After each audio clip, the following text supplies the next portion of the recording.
All right, what's going on, guys? So I'm really excited. I want to show you guys this right here. We're just gonna dive right into this. This is a 48-inch miniature race saw, basically.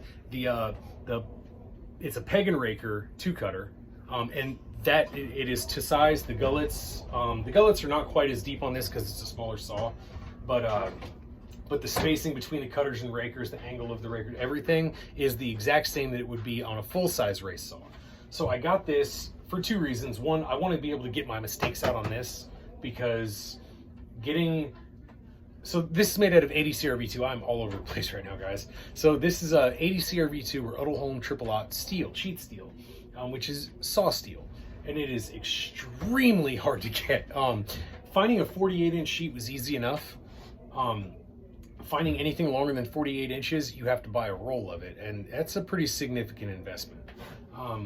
And I might down the road. I might buy one down the road. We'll see. Maybe. I don't even know if this is going to turn into a thing. And before I sink that kind of money into it, I want to be sure that it's something that I'm going to be doing. Real quick, I want to thank Juris over at Axes and Stuff. It's a YouTube channel. Definitely go check him out. He does a lot of chopping and a little bit of sawing, and he's kind of the one that inspired me to even start doing this.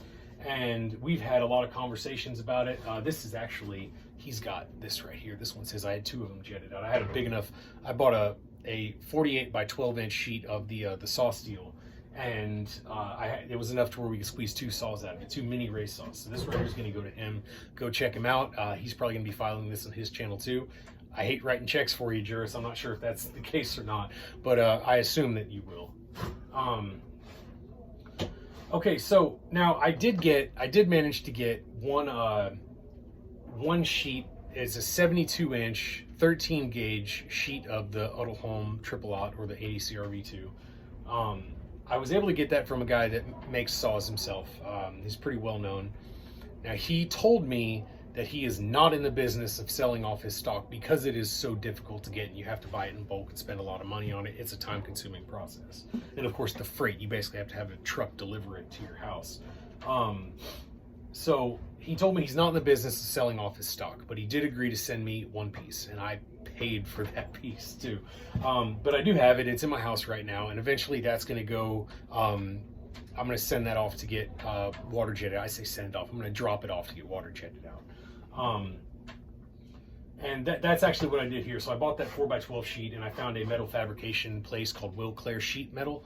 And in Kansas City, they do water jetting. They have a huge water jetting table. And I had a long conversation with the programmer, and we went over every little detail here. And he was able to perfectly replicate exactly what I wanted him to as far as the saw is concerned.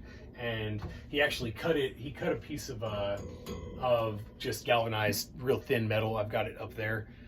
He cut it out after he got it programmed just so he can make sure that it was, exactly what I was looking for before he cut into the actual high carbon sheet steel.